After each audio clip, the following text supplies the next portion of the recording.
и впоследствии не смогут самостоятельно выехать.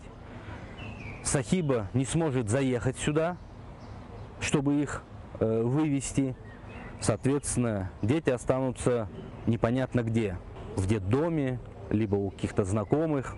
Сахиба Бурханова шымдылы Краснодар вилаятынан четел ватандашлары үшін меркезде тұтылғанына бақмадан оңа қол тұтмақ үшін Қырымның юқары Рус махкемесі оғынды юзлерже инсан топлашты. Бұл оның койдешлері таныш веле қайт олмағанлар. Топлашқанлар қайдеткеніне көре Русия ховечілері башта айле башы Наби Рахимовна санкидерсін қаршылық көстергені үшін атып олдырды. Шуқыныды өмір арқадашы тұтылды. Оңа низбетен сұрғын етілмек қарары шығарылды. Енді балаларыны Василикке ақрабасы ала біле olmasa ular bala evine düşecek. Mahkeme yanında toplaşkanlar bu Kur'an'ta bozulup cezalanması деп adlandıralar. Не согласны с тем режимом, с теми делами, которые творят над нашим народом. Это не тот случай, сколько наших еще пропавших без вести, сколько незаконно осужденных, совершенно безвинных ребят сидят в тюрьмах. Поэтому мы возмущены всем тем беспределом, который проявляют эти власти. То, что сегодня вообще происходит в Крыму, это, конечно, вообще беспрецедентное дело, поскольку по отношению к этой женщине это государство поступает просто бесчеловечно, аморально. Mahkeme kararı çıkarılmasını beklеген insanlarını işgalcilerinin kuvvetçileri sarıp alıp mahkeme oğundan ketmege havale etti. Sankedersin toplaşkanlar içtimai distansiyаны riayet etmey. Kırım tatarlar kaydetkenine göre din arkadaşına kol tutmak için gerek olsa binlerden insan çıkabile. Это привычное и нормальное явление. А для нас это непривычное явление. Здесь общественное место. Общественно вон там парад, идите там разгонять. Да мы разберемся, где нам кого разгонять.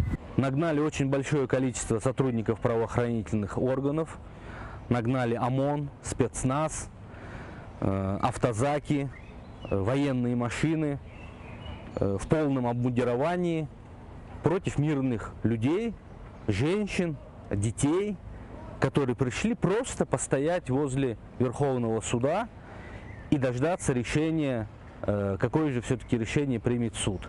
Но власти даже это не нравится. Mahkemeni toplaşkanlar atıp öldürülgen Nabi Rahimov'nun cesedi berilmesini talap ettiler. 3 haftadan beri Rusiya kuvvetçileri ekspertiza geçiremiz dep cesetini bermeler. Müslümanlar ise onu hala da defin etip olamay. Bu adam endi terörist deb onu atıp öldürdüler. Bir kun baksınlar, 2 kun baksınlar, 3 gün, 3 hafta değildi. Onun için bu bütün Müslüman ümmetine, yani bunda yaşayan Müslümanların boyun borcudur. Gerek yerge bildirmege, aytmaga bunu verin, bunu Müslümancasını bunu yerine, mezarına barıp defnedeyik. Ben müracaat eteyim ve talep eteyim. Ey Müslümanlar, günahtan çıkayık. Bu din kardeşimizi talep eteyik de bu farzı yerine getireyik. Muftiyat dinle uğraşanlar bizler deyip özlerini öyle ilan ettiler. Onlar Allah'ın günahından korkmaylar mı? Ne için seslerini çıkarmaylar? Ne için Müslümanlık borcunu yerine getirmeye istemeyler? Мектуплешов için ceza. Судақның işgalcileri mahkemesi Ridvan Umerov'na çakmağanlıq davası boyunca qabatlı olarak tanıp 30.000 ruble jöreme belgiledi. Tunevan işgalcileri prokuraturası Umerov'ke 50.000 ruble para cezası belgilenmesini talap etken edi. Himayeciler ise aklanmak gerek dediler çünkü qabatını tasdiqlagan hiç bir izbat yok. Advokatlar hukumunu şikayet edecekler qabatlangan, o'zi ise hukumunu Kırım Tatar halkına nisbeten olgan басқалардан biri dep adlandırdı. С данным решением я не согласен и оцениваю это как давление на не то что на меня, на весь народ. Действительно на самом деле происходит гибридная депортация крымских татар. Кого-то обвиняют в терроризме, кого-то в пособничестве терроризму. Также запугивают разными обысками наш народ, всякими штрафами. И таким вот родом хотят напугать наш народ. Эта ситуация мне напоминает сегодняшний день, когда один человек выносит какой-то закон, и от которого страдают тысячи людей. Поэтому на сегодняшний день такова реальность у нас в Крыму. пусть Аллах даст сабр нашему народу, чтобы правильно, достойно перенести испытания, которые вот на нашу голову свалились с 2014 года. Ишгалчылар кечкен сене яздайбилеринде полис тарамалары кечирилген Ридван Умеров, Айдыр Аблякимов, Айдыр Кадыров, Энвер Топчыны чинайет аққанда хабер этмегенлері үчүн кабатлай. Санкидер сынулары 2015 сенесі ВКонтакте ичтимай ягында ФСБ версиясына көре ИГИЛ сыраларына қошылған насылдыр Умиджон Дададжанов иле язышқанлары аққанда Русия құқық қорғаушы органларына хабер этмегенлер. Адвокатларының мәліметіне көре Русия көбетчілері бұл керчек адам олғанына избатлап оламаған. Евел ишгалчылар махкемесі Айдыр Кадыровқа 30 000 рубле, Энвер Топчыге есе 40 000 рубле жүреме белгілеген еді.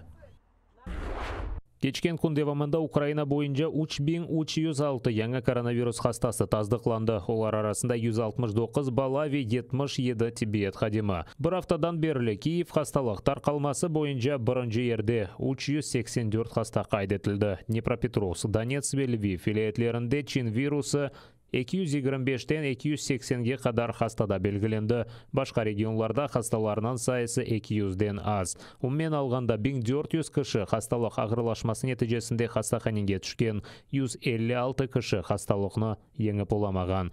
Ишғал етілген Қырымда 92 яңы хаста белгіленген. Позитив нәтиже алғанларының 3/1 озы хасталық алеметлері иле екімлерге мұражат еткен. Евел хасталынған 109 кіші хасталықны еңіп олған. 5 кіші есе хасталық ағырлашмасы нәтижесінде вефат еткен.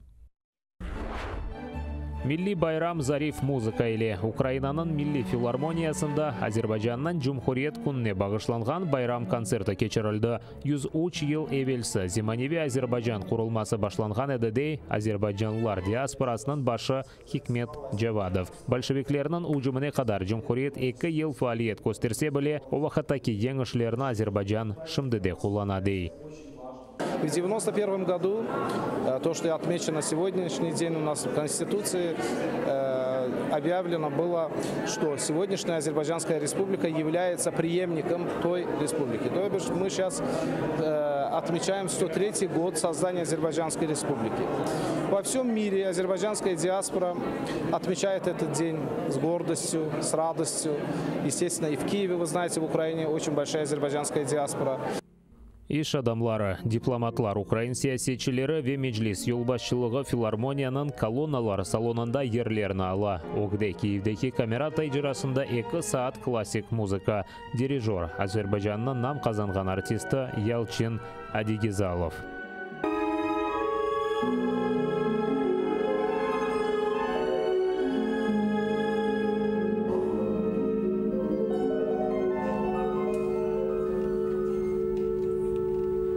Обелли Адигизаловлар чалғыжылар сүләлесінің үшінші неселедір. Америка ве Авропа бестекерлары есерлерінден ғайры деңлейіншілеріні бабасы Васиф Адигизалов ве дигер Азербайджан бестекерларының есерлерінен таныш ете.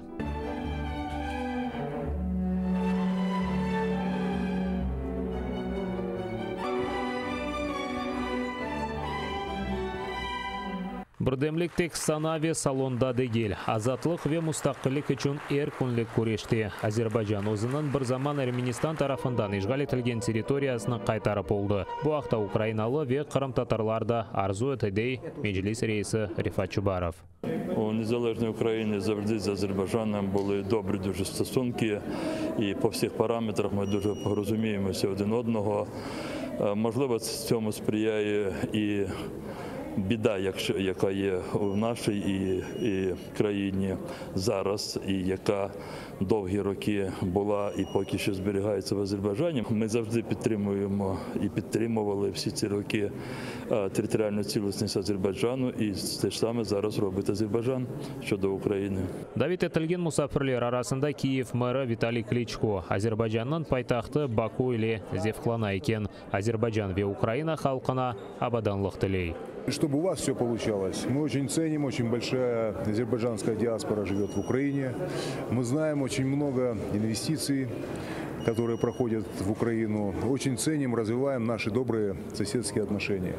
А в этот день хочу поздравить еще раз всех с таким большим национальным праздником. Всех в Азербайджане очень ценим и укрепляем наши добрые отношения. Украинада азербайжанлыларның сайысы ең аз 150 бingni тешкил ете. Киевдеки филармонияда кечирилген концерттен соң байрам концертлері Днепро ве Харьков шәһәрләрендә кечириләчәк.